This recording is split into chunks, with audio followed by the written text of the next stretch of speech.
Good morning, or good afternoon, depending where you're joining us from. Thanks very much for joining us for this seminar, and welcome to the first of this year's EPRC webinars, the latest in a long-running series.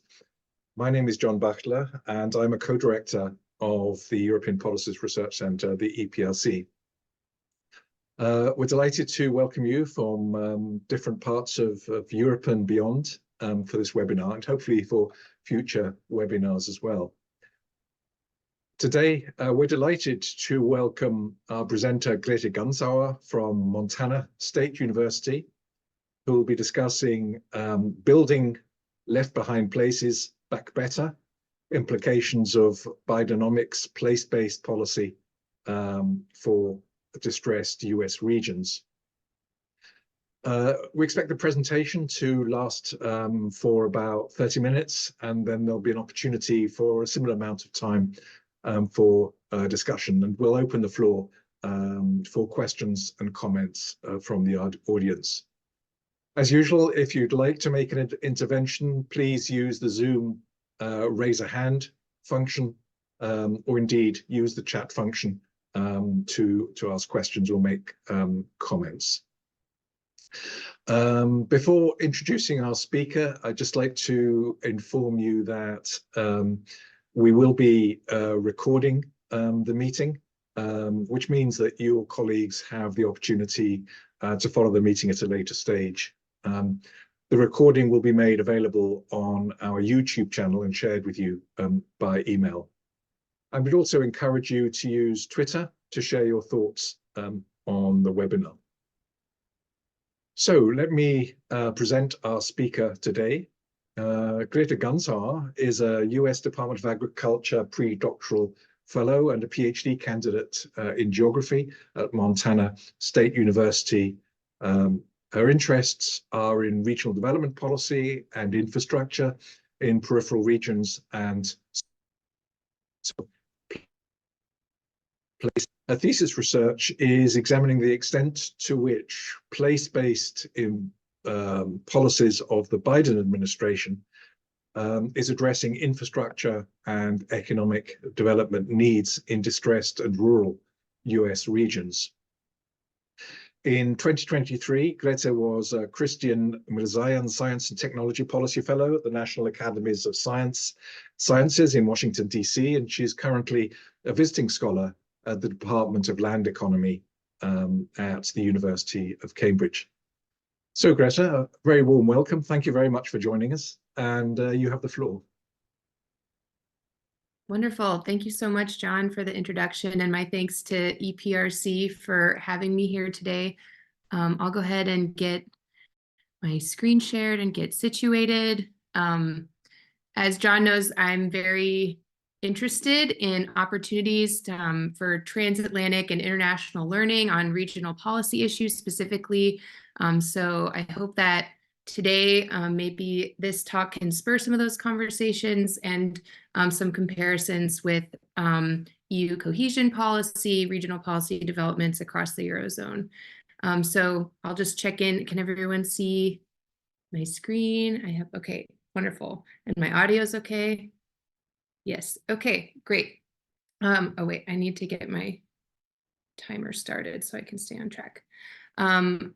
Okay, yes, so today I will be discussing the Bidenomics policy agenda and unpacking some of the place-based policy developments therein, and describing the implications for regional inequality across the US. So just as a roadmap for today's talk, first I'll introduce Bidenomics, kind of what is going on with the US policy moment right now, and the place-based policy developments that have kind of come forth from this Bidenomics agenda, so-called Bidenomics. Then I'll describe an empirical analysis, which is part of my dissertation, which is a program evaluation and policy analysis, which asks if recent place-based policy developments, regional policy that's coming forth from the US will correct for US regional inequality. I'll conclude with some of the outcomes of that research, and then also try to draw out some broader implications for international regional inequality and regional policy debates, which are very lively right now across advanced economies, especially in the so-called left behind places, questions that are arising in the UK, in Europe, and beyond. Okay, so just to get started, let's just set the stage with kind of some background on what's happening with policy in the Biden administration. So Bidenomics is this term that the Biden administration is trying to push. The staying power of it is yet to be determined, but it generally refers to what Janet Yellen, the Secretary of Treasury, calls modern supply side economics. So this is kind of a rebuttal or a policy shift from a conventional neoliberalism type policy, which is a laissez-faire, very prioritizing the free market type of state, minimal intervention in markets, which assumes kind of the trickle-down ideology introduced by Thatcher here in the UK and the Reagan administration really in the 80s. So after decades of this, the US and other places has become an extremely unequal country, which is becoming a policy problem that is increasingly difficult to ignore, particularly for the left, for the Democrats. And so I think this Bidenomics agenda is kind of, it's like growth plus maybe more justice involved. So I think of it, so it has three main goals, which I characterize as growing a greener, fairer economy. So each of these kind of connotes an individual goal. So obviously, we're the US, we can't release a growth imperative, so we want to continue. Bidenomics wants to invest in US competitiveness, especially across some key technology sectors, such as chips manufacturing and green technology development. Bidenomics wants to transition towards a green energy portfolio, and we want to invest in these industries, grow these industries in a more just way. So improving socioeconomic equity and racial equity is a main priority of this agenda. Emerging from the pandemic, which kind of opened the policy window for these kind of state interventionist policies. It was originally called the Build Back Better framework. It's since been called the Investing in America framework, but it's all kind of referring to the same set of policies. So the Biden administration has actually been in US terms, remarkably effective policy maker, or I should say, in terms of actual policy and public spending output. So there are kind of four main pillars or four main policies, which I think, and which have kind of the administration puts forward as constituting the Bidenomics agenda, the Bidenomics policies. So those are the American Rescue Plan Act. This was a big pandemic response bill, including social provisions, as well as some efforts to rebalance the economy and help it bounce back from the disturbance caused by the pandemic. The Infrastructure Investment and Jobs Act, also known as the Bipartisan Infrastructure Law. So if you've heard of the Biden administration's big infrastructure investments, they are delivered through this piece of legislation. The Inflation Reduction Act, which is obviously a big policy conversation right now globally, in which has a lot of incentives for private sector green technologies investment. And then the CHIPS and Science Act, which is kind of the US's return to industrial policy. This is uncharacteristic for the US from our kind of laissez-faire free market policy traditions. The CHIPS Act in particular represents a much more state interventionist approach aimed at stimulating advanced technologies manufacturing and reshoring or nearshoring manufacturing in key industries, including and especially silicon chips production. So within this Bidenomics agenda, regional inequality or spatial social inequality is increasingly becoming a policy problem within the US, which Bidenomics attempts to address. So here we can see that evidenced in this quote from Biden at kind of a rah-rah campaign event this summer. He said, "I believe every American should be able to get a job no matter where they are, in the heartland, in small towns, in every part of this country, to raise their kids on a good paycheck, and keep their roots where they grew up. That's Bidenomics. So here you can see he's kind of alluding to some of these left behind places which have emerged in the US, and how the Bidenomics agenda in is attempting to correct for some of those social as well as spatially concentrated inequalities which are increasingly emerging in the US. Oh, hang on now. There we go. So the story of US regional inequality in recent decades is one which is probably familiar to certainly those in the UK and in Europe as well, which is that we have evolved a national GDP portfolio, which is highly and I should say which is highly supported by extremely concentrated growth in a few key city regions, which have become major agglomerations or clusters in key knowledge sector industries, including IT, financial and digital services, which is also part of a broader economic structural shift towards productivity being primarily supported in the service sectors versus in material goods sectors. So as we've shifted away from productivity in the goods side of the economy, material sectors, including raw materials, extraction, and primary sectors, as well as secondary and manufacturing sectors, have subsequently been hollowed out, leaving some of these regions which have traditionally hosted these industries behind from kind of the national and global innovation economy. So this map kind of represents how spatial economic activity and opportunity is concentrated and has diverged across the US. So this is produced by the Economic Innovation Group. This is a think tank out of DC, and they produced a Distressed Communities Index, which synthesizes a multitude of factors. So we can see that the orange and the red are the distressed and at-risk regions, with the blue being the more prosperous regions. And we can see this stark divergence across the geography of the US, where we have the geography of distress is highly concentrated, just like the geography of opportunity. And in Economic Innovation Group's own analysis, the distressed counties and regions of the US are more likely to be rural and more likely to be majority ethnic and racial minorities. So we have an intersectional racial and spatial inequality problem, which is growing across the country. This just unpacks that a bit further. This is another map from the Economic Innovation Group, produced by Ken and Fikri. This was actually just recently published in the Cambridge Journal of Regions, Economy, and Society, where they map persistent poverty regions across the US, which again are spatially and racially concentrated. Particularly, you can see in the green, I'm not sure if you can see my cursor, but the Southeast, these are typically majority Black communities. And then the red, larger land masses here in the West, these are majority Native American communities. And just as a note, while I have a map of the US pulled up, I'm from right up there, just for fun.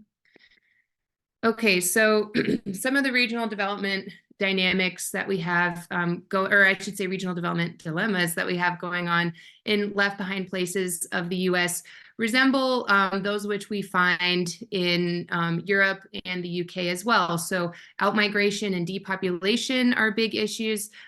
We also, in case you haven't heard, since 2016 have a growing geography of discontent, which is expressing their frustrations at the ballot box. This is kind of also reflected at the local level through local politics and in local governments, through local governments' kind of fiscal pathologies, as I call them. So these lacking fiscal capacity to sustain basic public services and basic foundational economy or everyday services, which are essential to kind of the reproduction of everyday life. So these are your utilities, education, care services, even food access. So this has really consolidated into a lack of public sector capacity particularly within local governments in the US, with an outsized issue or burden being placed on rural areas, which are disproportionately facing these depopulation dynamics. So we kind of have these downward regional development spirals, or regional underdevelopment spirals, which are happening in the left behind places, while at the same time, some of the superstar cities are spiraling up. So this is the dynamic within which policy will need to intervene if it is going to correct the growing trends of regional inequality in the US and to an extent elsewhere as well. So the remainder of the analysis and the empirical analysis I'll present today asks, will the Bidenomics place-based policy programs correct for regional inequality dynamics? So I have two research questions. I'm taking this aspect of the research. I take policy itself and policy design as the object of inquiry. So are policies designed to correct for regional inequality? In order for that to be the case, they would need to aim to serve, or they would need to aim to correct regional inequality. So we'll need to know what goals, what are the aims relevant in recent place-based policy developments, and left behind places will need to benefit from them. This has not typically and historically been the case in the US. And in fact, this has instead been a driver of regional decline in that federal programs have a habit of missing historically disinvested places. I can go into the reasons and multidimensional drivers behind that, but these are typically places which have suffered from a lack of both public sector and private sector investment. So we want to know whether the place-based policies are actually going to reach distressed areas, and if they'll intervene effectively in their regional decline issues. Okay, so next I will present kind of the empirics for this analysis. So as far as my method goes, this is a mixed methods analysis relying heavily on qualitative document review. So as I mentioned, I am taking policy as the object of inquiry here, and I'm evaluating policy design. So to do this, I'm drawing on the public administration literature and specifically the program evaluation techniques. So within program evaluation as a practice, there's a type called program theory evaluation, which attempts to understand the logical alignment across a policy. So how does it define a problem? How does it intervene in that problem? What are the means it applies? And what aims does it hope to produce? And then kind of assessing the alignment between those to see if that flow logically makes sense. So I'm doing this across place-based policy programs within the American Rescue Plan, the Infrastructure Bill, IRA, and the CHIPS and Science Act, those four kind of pillar bills of the Bidenomics agenda. So my first step was to identify regional and place-based policy programs. I identified 33, and I had three criteria in this exercise: that the programs are place-based, geographically situated investments. They have regional economic development or local economic development as a stated aim, and a regional scale of intervention. So this is above the firm or household scale. This excludes things like farmer subsidies directly to producers, but it includes sub-state or multi-state interventions, which again aim to try to stimulate regional economies. I then, within this set of programs, pulled basically all the official documents I could about each one of them and did a two-pass thematic code. So first I just categorized them, tried to identify for each program the problem, the means and the aims, kind of each program's logic. And then I synthesized this into kind of a couple typologies. So one, categorizing that kind of means of intervention, the policy logics that they apply. And then the second is categorizing the types of regions or the types of places which each program targets. I also bolstered this kind of document coding analysis with expert interviews in Washington, D.C., and by attending a number of events that were hosted there kind of all around this place-based policy and industrial policy conversation that were mostly free events hosted by think tanks. Okay, so first, I'll describe just kind of the size of this investment, the nature of this investment, and then I'll go through each of those typologies that I built to categorize both the types of policy, types of place-based interventions, as well as the regions they target. So as I said, I identified 33 place-based programs. This together, they totaled over 100 billion in investment. So this is pretty significant for the US, but as John and I have discussed, it's not as large as some of the EU cohesion efforts. 86% of these programs were newly authorized. So this is like pretty unusual for the US, and I think is kind of a mark of this like Bidenomics turn, is that we're actually putting forward a lot of new policy, which typically gets bound up in congressional gridlock. And then 14% of the spending was for existing programs. So that's bolstering or expanding or continuing to fund policies which already existed. And I kind of think, so here I've graphed how the investments, the place-based investments map out across the 4 bills.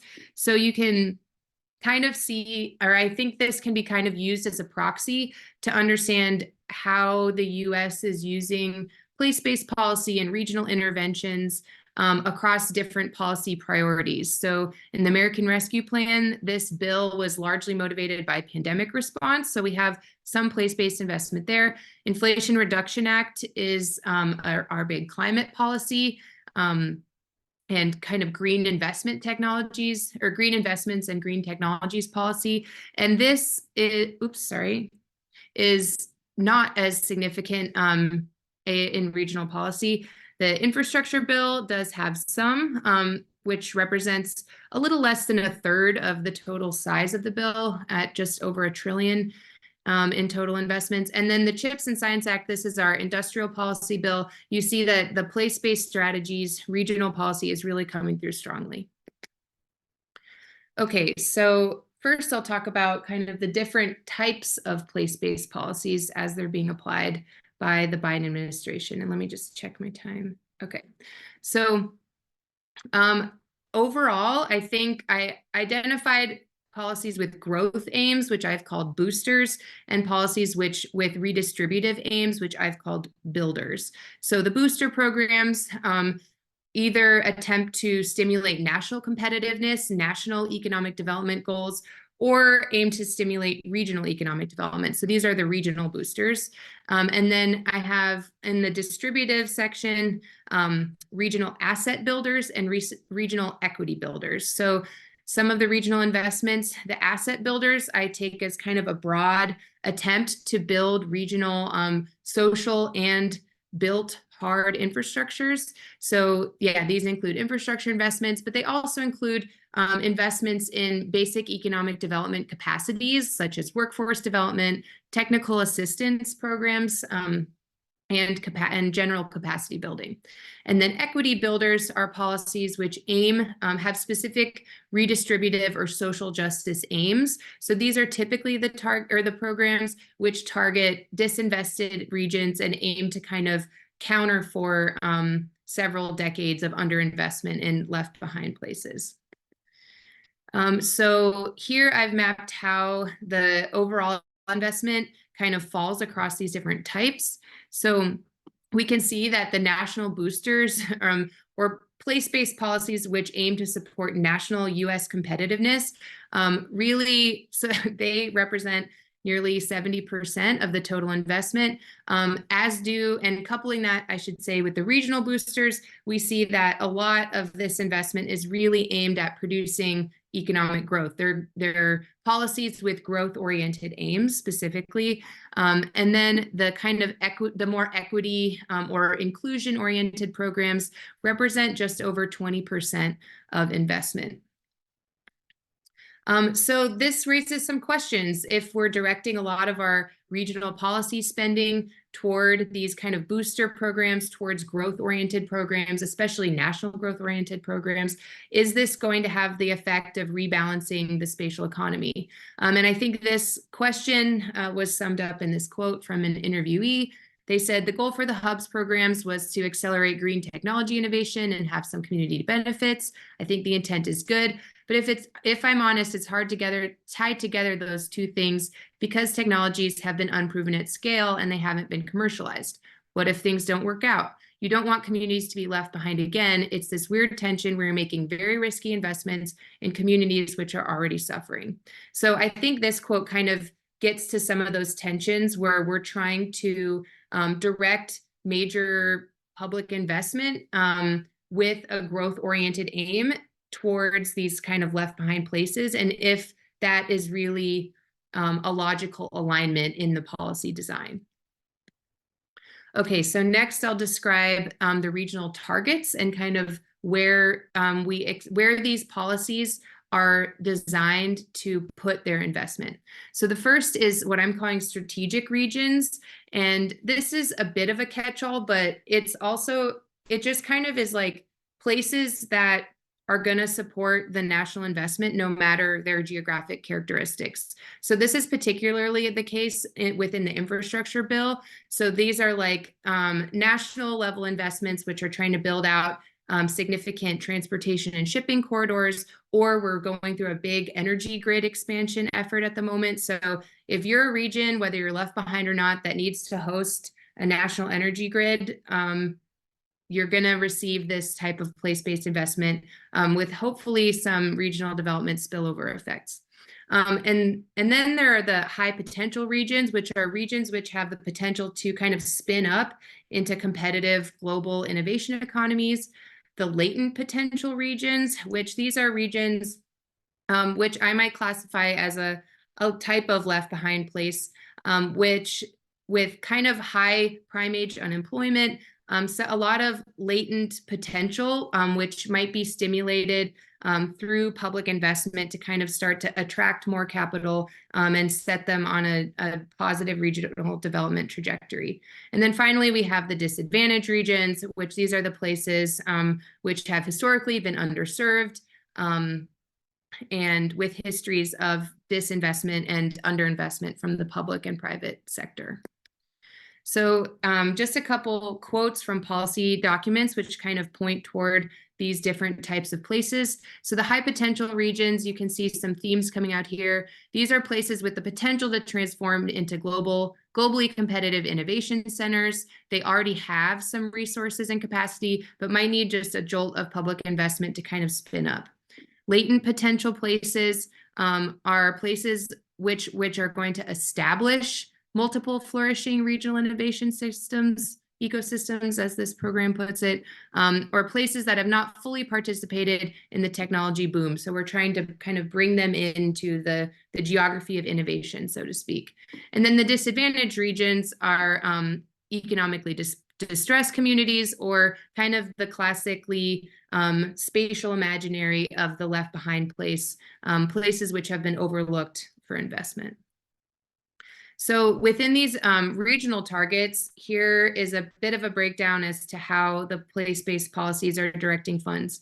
So again, we have an outsized investment flowing towards high potential regions, and coupled with strategic regions, this makes sense in terms of the national boosters or the national competitiveness goals, which are reflected in this agenda. And then we have comparatively less investment going towards latent potential and disadvantaged regions, which might make up left behind places. So yeah, as far as where is public investment going, in terms of strategic regions, it's kind of going wherever it needs to, and towards regions with high innovation economy potential, with high potential to become the globally competitive innovation region. And then only 26, almost 27% of investment is kind of directed toward these latent potential regions. So if we put these two typologies together, and we can ask what types of policy is directed towards which types of places, we can see that map out just a bit on this graph. So with the very light blue here being the national boosters, we see that actually 100% of that national competitiveness investment, actually I should go ahead one slide, 100% of that national competitiveness investment is directed toward these high potential kind of regional innovation economies. Some of it is pointed toward these strategic regions as well. So we're really putting a lot of our place-based policy investment is kind of built through this industrial policy and directed toward the regions which already hold high innovation potential, which already have kind of the ingredients for success in the global innovation economy. So these are investments which are unlikely to reach left behind places or to intervene in their drivers of decline. So those types of programs would live down here in the disadvantaged and latent potential regions. And one thing I think it's notable here is that we have pretty minimal investment. It's, I think, 8.7 billion is going towards these latent potential regions, places where you might be able to unlock some of that growth potential through targeted investment. And we have none of it is, it's 100% of it is being delivered through the regional boosters program. So these are, again, growth-oriented programs. But interestingly, these places strike me as places which might also benefit from asset building type programs, and we don't have any asset building investment going towards these places.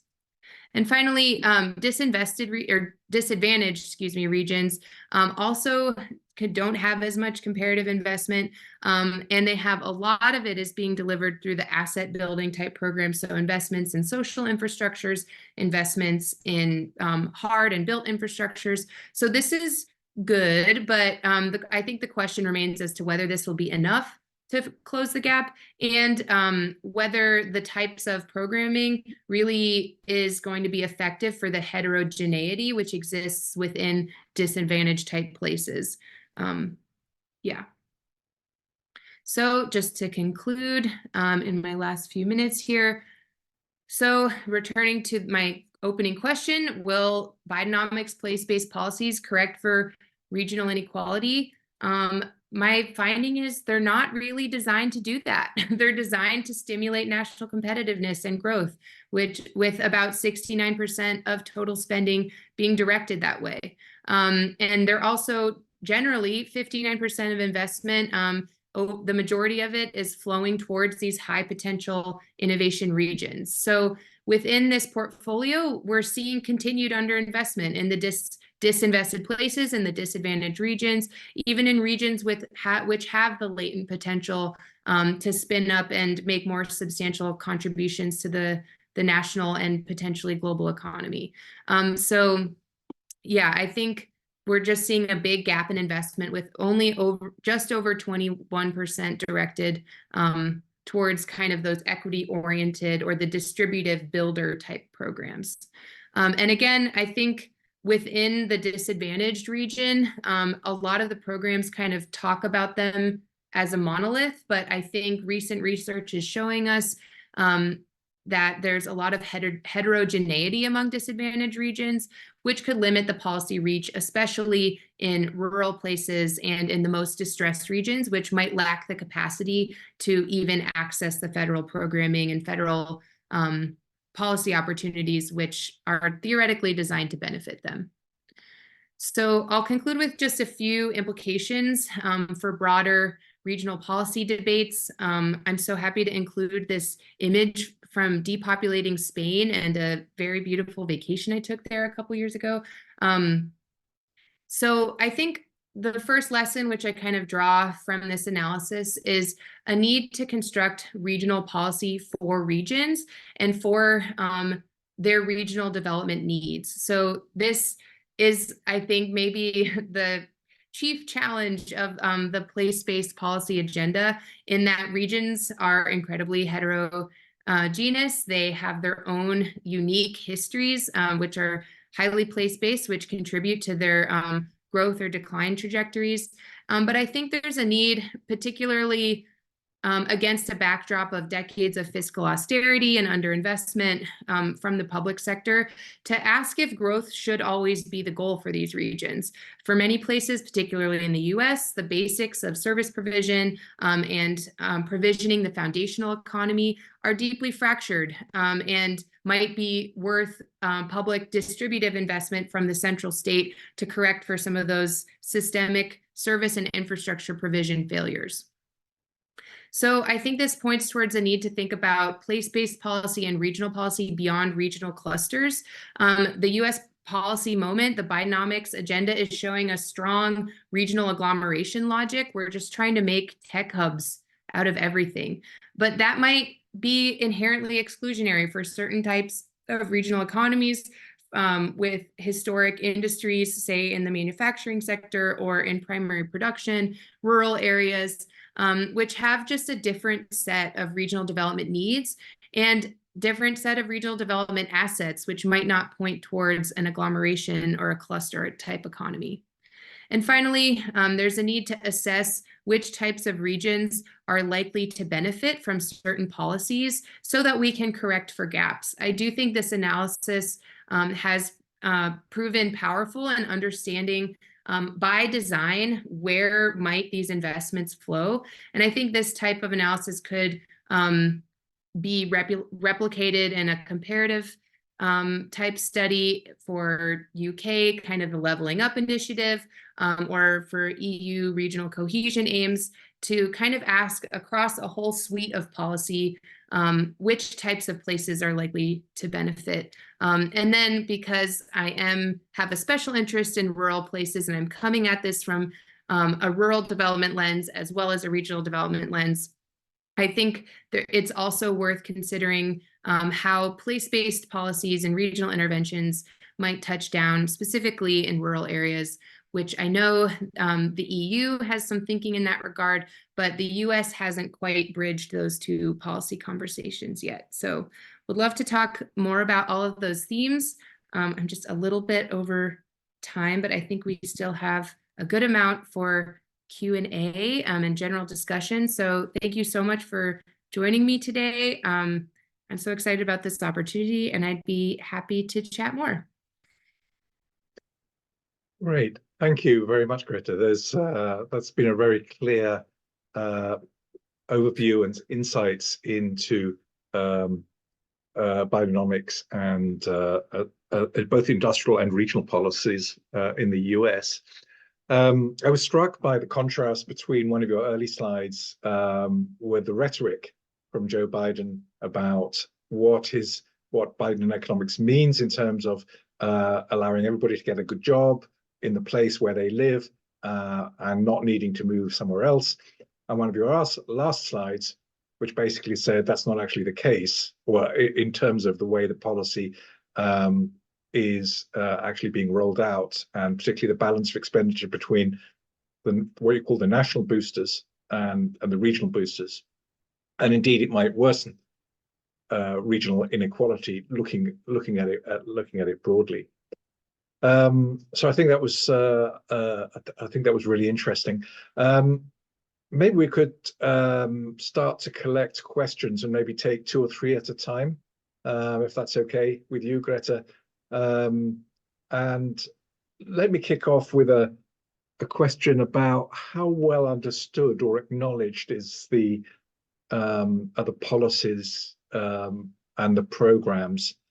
There have been a number of articles in the European literature, does money buy you love? To what extent, do people recognize it? And also, you talked about policies for regions rather than policies with the regions, and the degree to which people see these programs as addressing the issues that they're concerned about or that they feel are important for their life and work.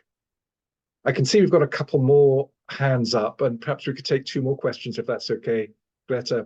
First from David Charles and the second from Charlie Woods. David. Hi, I thought that was a great presentation there, Grete.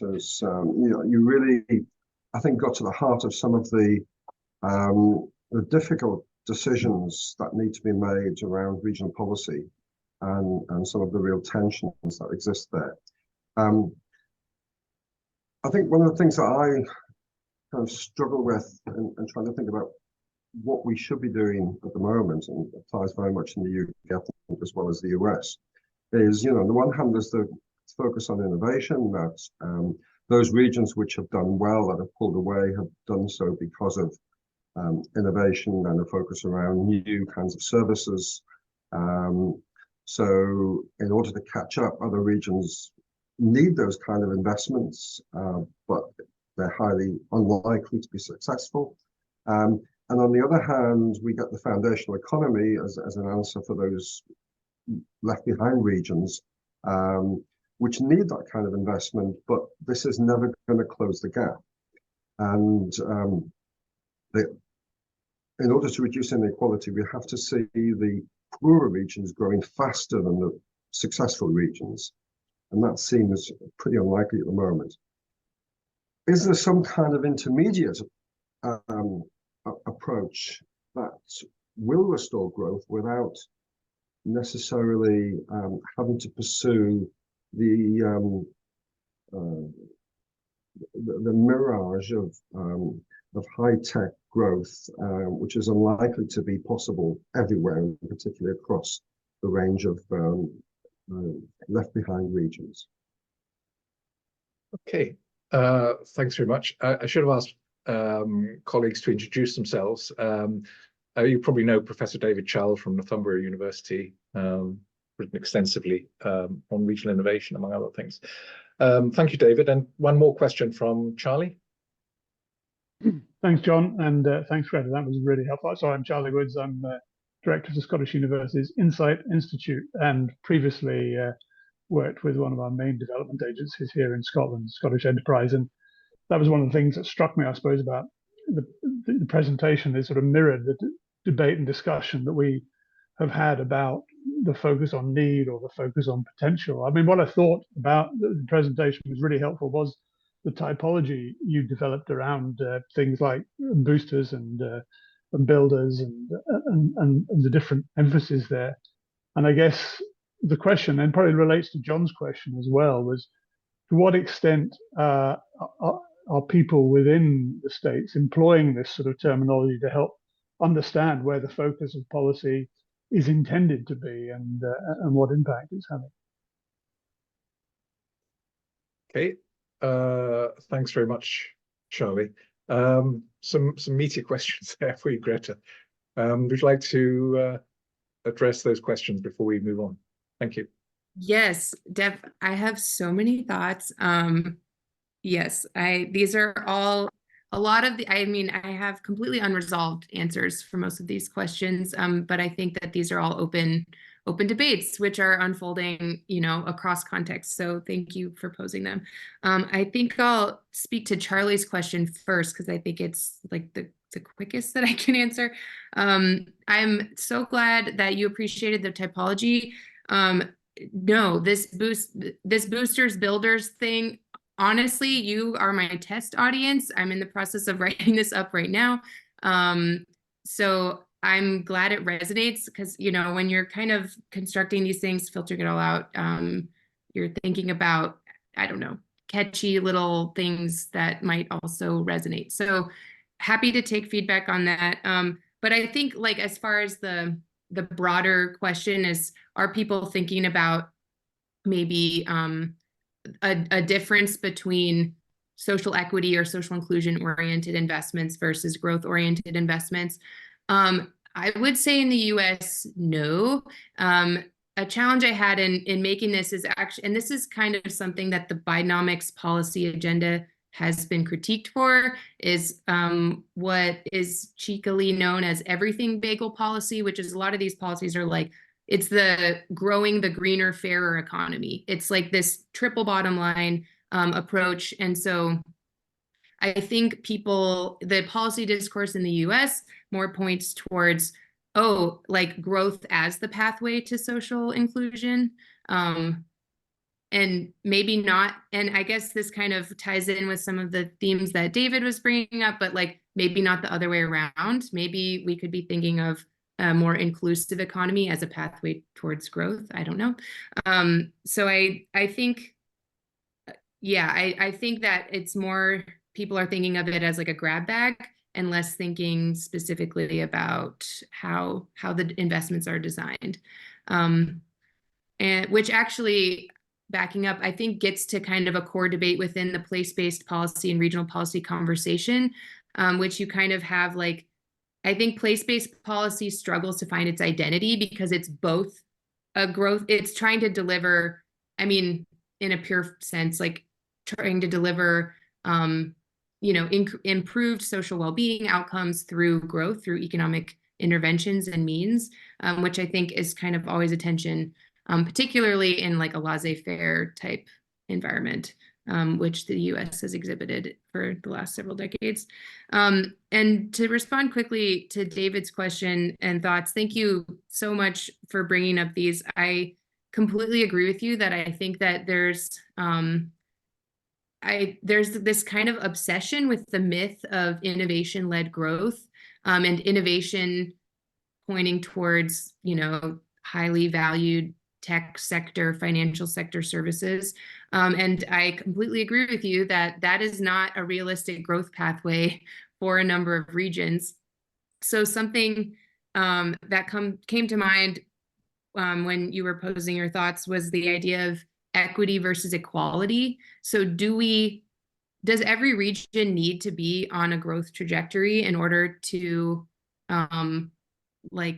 exhibit the good life? I think there might be room for policy debates to maybe incorporate social goals and take them a bit more seriously, in terms of like, how can we deliver well-being? How can we make left behind places a place where people want to live, that's desirable, where people can, raise a family, grow old if they choose, and pursue dignified employment. So I think, and I know that there are a lot of conversations going on around that, but making that the goal instead of making growth and innovation-led growth the goal, I think might open up a world of different types of interventions, and we might design policy a bit differently. And then John's question quickly, as far as like how well understood are these programs? I really liked that you said policy, or you drew a distinction between policy for regions versus policy with regions. I might have to ask you if I can steal that in some of my write-up, but I think there are a few flagship programs which are really getting a lot of political attention, media attention. Certainly the CHIPS and Science bill, some of these like really big private, a lot of it is public-private partnerships. So like public-private joint capital that's kind of landing in regions which have kind of been hollowed out. So like Rust Belt cities is getting, I think, a lot of media fanfare. The extent to which that will pay off for Biden in this upcoming November election remains to be seen, but I think his administration is betting on it significantly. But yeah, I think a lot of the smaller programs, I mean, aren't, I don't think the public is particularly tracking them, but I'm also biased because I'm tracking them so closely. Great. Thanks very much, Grete. A lot of interesting points there. Let's go on to other questions. Feel free to post them in the chat or put your hand up. Arno. Hi, Grete.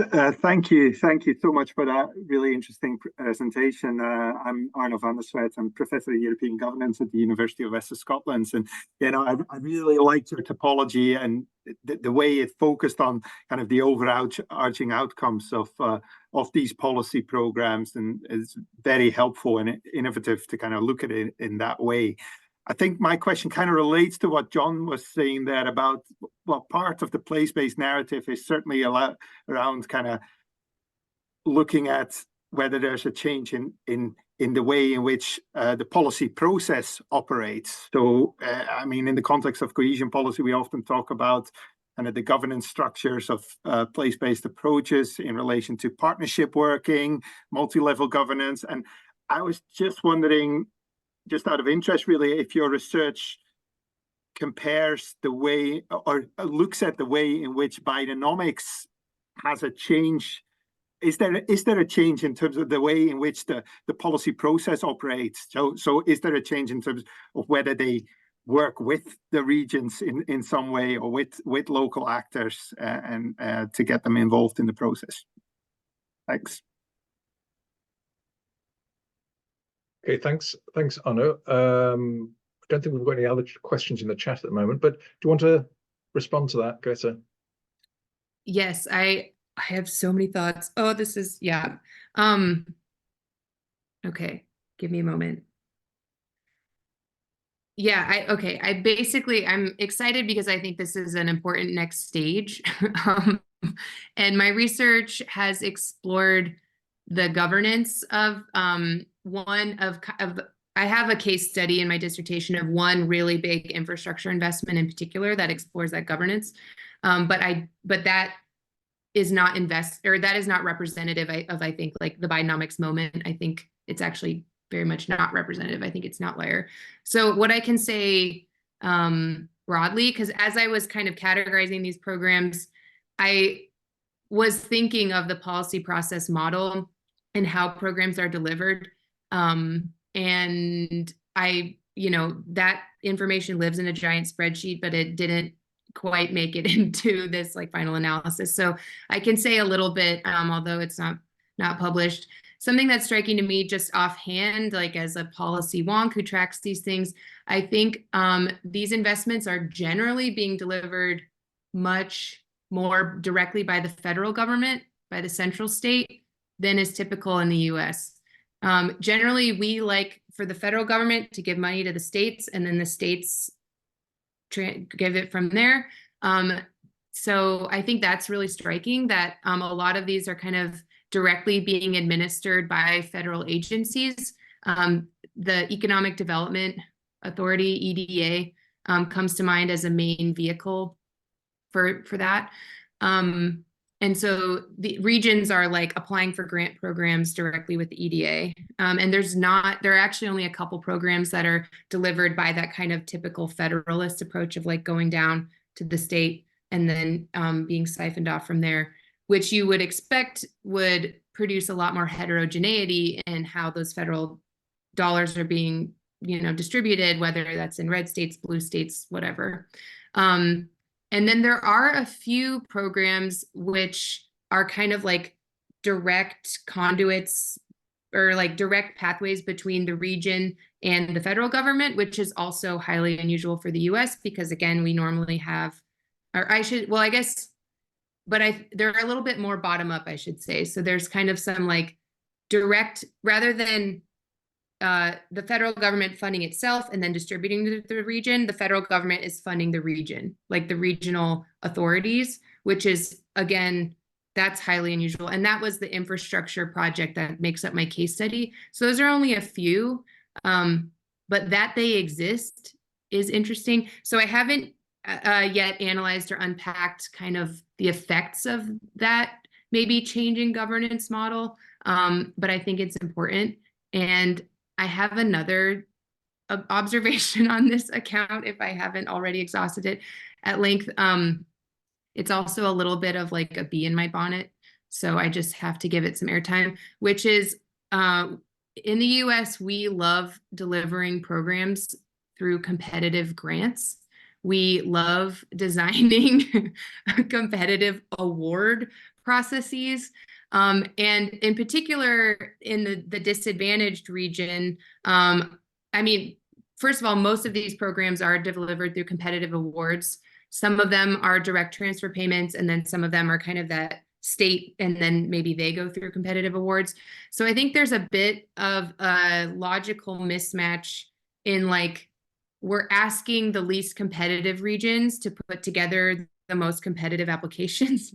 I see David nodding. Thank you. So I would like love to dig into that kind of process a little bit more, maybe through some more interviews and actually tracking how these programs are rolling out now that they're starting to. So yeah, I think as far as like delivering regional policy for regions, I think there's another big question there as far as how we do it, and if competitive means, which have really been favored by neoliberal governance, are really the best way to do that. So, okay, thanks a lot, Grete. On your last point, I think this disease of large numbers of competitive short-term programs is something that suffers we suffer in the UK. There's some great presentations of this in a number of publications which show that it's almost difficult to get them onto one graphic because there are so many. I have a question on, that I was going to come back on. But David, you wanted to come back on one of those points, I think. Yeah, I was just going to say, and these competitive bidding processes, they take up a lot of bandwidth in the agencies that actually have very little resource. Absolutely. To do stuff in the region. They spend loads of time working up these bids. Many of them are not successful. It's incredibly wasteful of what is a very scarce resource in some of these regions. So, I mean, I think that competitive bidding thing is a really central issue. And it seems to go against the idea of place-based policy, where really you need to be planning at the level of the place as to what kind of mix of activities. And instead, they spend all the time bidding for sort of one-off projects and struggling to try and combine that with some kind of regional program. It just seems to me to be the complete reverse of what should be happening. But yes, so I fully agree with you on that. Good. I'm glad I found someone else with that pet peeve. There's a fair bit of literature on the benefits of multi-annual programming, as we refer to it in Europe, essentially providing stability in terms of funding packages over 5-7 year periods that enable stakeholders, local authorities, to actually plan, to think strategically, rather than and it links very much to what David was saying about place-based bottom-up development. We have some quite interesting points in the comments. I think from some people who've had to leave, but we've got a record of those. But just in finishing off, Charlie Woods makes a good point about in the chat about understanding unrealized potential as being an important part of any development strategy. And one of the things that we found in some European countries is the degree to which the capacity, or in many European countries, institutional capacity matters hugely. And what we find is that best use is being made of funding in those places which are in least need of that funding, and vice versa. And you had one of your graphs, you showed you had a couple of questions against the proportions of expenditure on disadvantaged regions or distressed regions and latent potential regions. And you're saying, your point was, should more money be going into those regions in order to exploit that potential? But I wonder, do these places have the capacity? And if so, what would the extra money ideally go on? Maybe that's opening up a lot of too many things for this point in the seminar, but yeah, I mean, thank you for that. I admit I might be reaching the limits of like my deep thought or like capacity for policy innovation when I'm trying to respond to your question. But I think,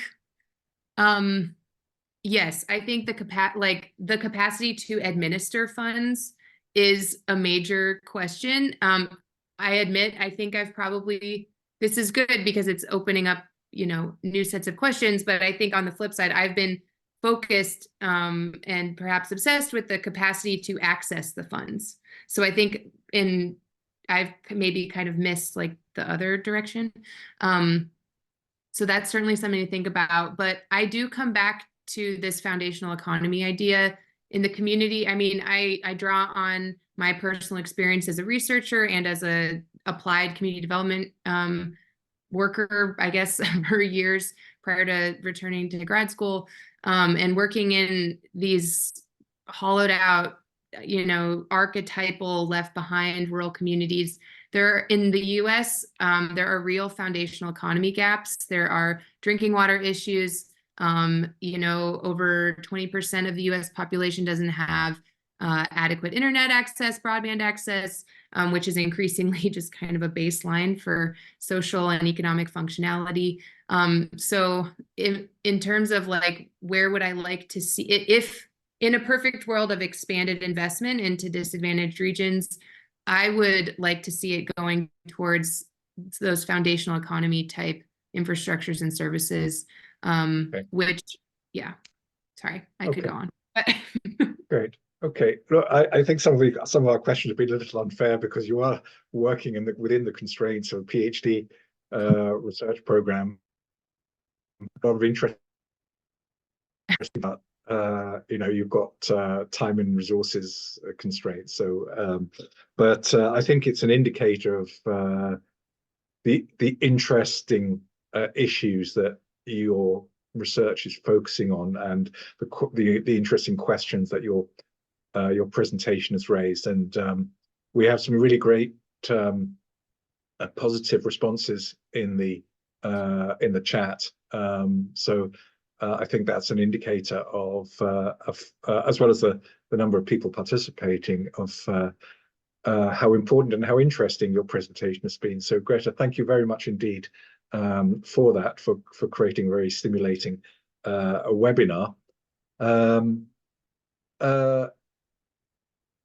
So and I think there's a lot of positives you can take if we were a trial group.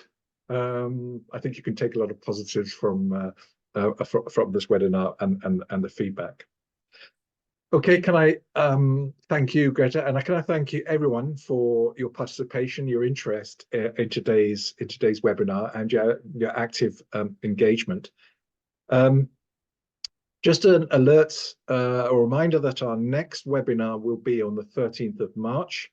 It will be given by Professor Ian Begg from the London School of Economics, and he'll be focusing on the future of the budget of the European Union and how to reconcile ambitions with resources, another very topical, a topical question currently. Please do contact us to register for being on our mailing list and to be kept up to date on future events. And we do hope to see you again at future webinars. Thank you again, Grete. Thank you, everyone, and have a good day.